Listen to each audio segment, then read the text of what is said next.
The architecture of inner discipline. We tend to view inner discipline as a harsh, rigid trait, the property of stoics, ascetics, and individuals with an unnatural amount of willpower. But modern neuroscience and psychology paint a completely different picture. Inner discipline is not an innate superpower, nor is it a punishment you inflict upon yourself. It is a highly trainable cognitive framework, a structured refusal to let temporary emotions dictate your long-term trajectory.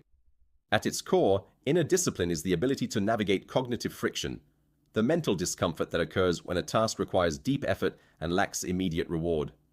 The neurological civil war. Every time you sit down to tackle a difficult project, learn a complex skill, or build a new habit, a literal biological negotiation takes place inside your brain.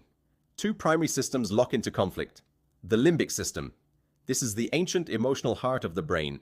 It is hardwired for immediate survival, which translates in the modern world to seeking comfort, conserving energy, and avoiding discomfort. When you feel the urge to check your phone or procrastinate, that is your limbic system demanding an instant hit of dopamine. The prefrontal cortex, PFC.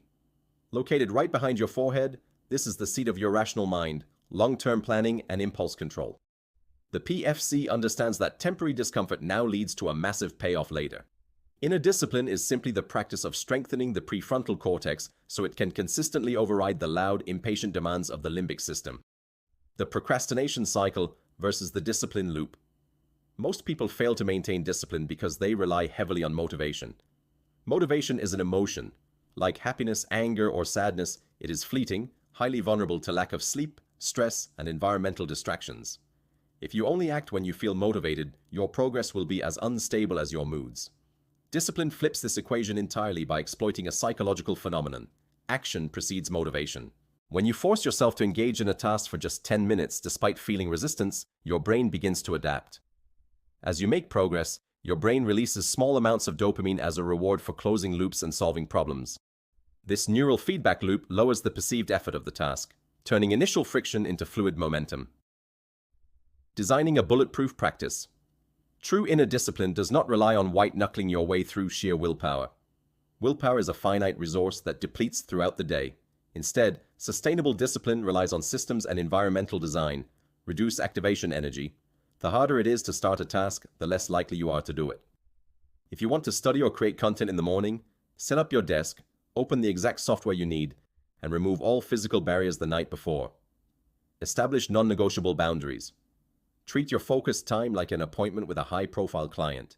You wouldn't scroll through social media in the middle of a critical business meeting. Treat your own deep work blocks with the exact same level of professional respect. Refrain from emotional negotiation. When the alarm goes off or the calendar block begins, do not ask yourself, do I feel like doing this right now? The answer will almost always be no. Acknowledge the resistance, accept that it is just your limbic system doing its job, and execute anyway. Ultimately, inner discipline is the highest form of self-respect. It is the conscious decision to protect your future self from the impulsive decisions of your present self. By mastering the quiet friction of the present moment, you earn the ultimate reward, total sovereignty over your own life.